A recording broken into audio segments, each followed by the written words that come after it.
আসসালামু আলাইকুম, স্বাগত জানাচ্ছি আজকের ভিডিওতে। তো প্রিয় বন্ধুরা, আজকে আমরা দেখব কিভাবে আমরা এরকম ফটো খুব সহজে এডিট করতে পারি। তো ভিডিওটি দীর্ঘায়িত না করে আমরা চলে যাই আমাদের মূল ভিডিওতে। প্রথমে আমরা চলে যাব আমাদের মোবাইল ফোনের যে প্লে স্টোর আছে সেই প্লে স্টোরে গিয়ে এখানে আমরা সার্চ করব পিক্সেল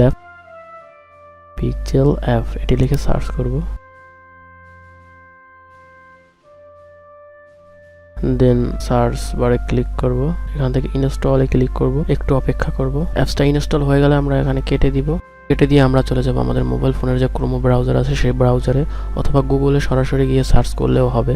তো আমরা এখানে সার্চ করব সাজেক ভ্যালি, এটি লিখে সার্চ করব। অথবা আমাদের যে ধরনের পিকচার প্রয়োজন, আমরা যে ধরনের পিকচারের উপর আমরা এরকম এডিট করব সেরকম পিকচার আমরা সার্চ দিয়ে বের করে নিব, অথবা আমাদের নিজস্ব পিকচারেও আমরা এরকম করতে পারি। তো আমি এখানে সাজেক লিখে সার্চ করলাম, সাজেক ভ্যালি লিখে সার্চ করলাম।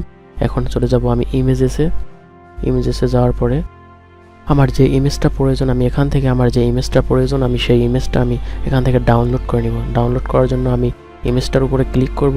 ইমেজটার উপরে ক্লিক করার পর এখানে চেপে ধরে রাখবো। চেপে ধরে রাখলে এই যে ডাউনলোড ইমেজ, এটার উপর ক্লিক করব।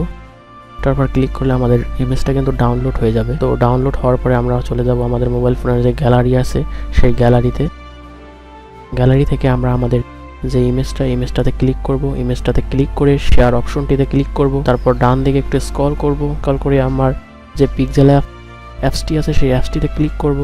অ্যাপসটিতে ক্লিক করার পরে আমরা একটু অপেক্ষা করব। আমরা অ্যালাউ করে দেবো। অ্যালাউ করে টিক চিহ্ন, এই যে টিক চিহ্ন যেটা আছে এটাতে ক্লিক করব।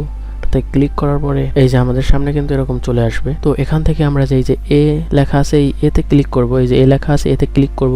তারপর টেক্সটে ক্লিক করব, যে প্লাস দেওয়া টেক্সটে ক্লিক করার পরে যে এখানে ডাবল ক্লিক করব। ডাবল ক্লিক করলে আমাদের সামনে এরকম চলে আসবে। এখন আমরা যেটা লিখবো, আমরা তো যে নাম দিয়ে আমরা ডিজাইনটা তৈরি করব সেই নাম আমরা এখানে দিব। আমি আমার চ্যানেলের নামটাই এখানে দিয়ে দিলাম। তো তারপর এরকম দেওয়ার পরে যে ওকেতে ক্লিক করব। তারপর এটা আমরা টেনে ধরে ছোট বড় চাইলে করতে পারবো, আমাদের ইচ্ছা মতো আমরা করতে পারবো। তারপর ডান দিকে স্ক্রল করব। ডান দিকে স্ক্রল করার পরে এই যে ফন্ট লেখা যে আছে এবি ফন্ট লেখা, এখানে ক্লিক করব। এখানে ক্লিক করলে এই যে ফন্টস আছে, এখানে আমরা নিচের দিকে যাব। নিচের দিকে গেলে আমাদের যে ফন্টটা আর কি প্রয়োজন আমরা সেটা দিব। নিচের দিকে গেলে একটু স্ক্রল করব। এই যে শর্টকাট নামে যে ফন্টটা আছে ফন্টটাতে ক্লিক করে আমরা ওকেতে ক্লিক করব। শর্টকাট, এই যে এখন আমরা ওকেতে ক্লিক করব। ওকেতে ক্লিক করলে এই যে আমাদের ফন্টটা কিন্তু হয়ে গেছে।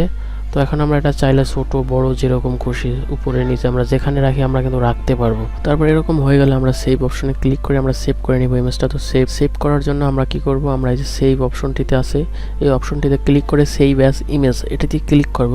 এটিতে ক্লিক করলে আমাদের সামনে এরকম চলে আসবে। তো এখানে যে জেপিজি আছে, তারপর এই কোয়ালিটি দেওয়া আছে ডিফল্ট। তো আমরা এখানে আলট্রা করে দিব।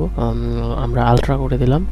আর জেপিজি আমরা চাইলে কিন্তু পিএনজি মোডেও সেভ করতে পারি, বাট আমরা জেপিজি মোডে সেভ করব। আমরা জেপিজি মোডে সেভ করব। জেপিজি মোড দিয়ে তারপর আমরা যে সেভ টু গ্যালারি এটিতে ক্লিক করব। এটিতে ক্লিক করলে আমাদের ইমেজটি কিন্তু সেভ হয়ে যাবে। তো এরকম একটা অ্যাড চলে আসতে পারে, অ্যাড চলে আসলে কেটে দিবেন। তো এই যে দেখেন আমাদের ফটোটা কিন্তু এডিট হয়ে গেছে। তো প্রিয় বন্ধুরা, আমার ভিডিওটি যদি ভালো লেগে থাকে তাহলে অবশ্যই ভিডিওতে একটি লাইক করে দিবেন এবং কমেন্টস করতে ভুলবেন না, এবং আমার চ্যানেলটি সাবস্ক্রাইব করে সাথে থাকবেন। ধন্যবাদ সবাইকে।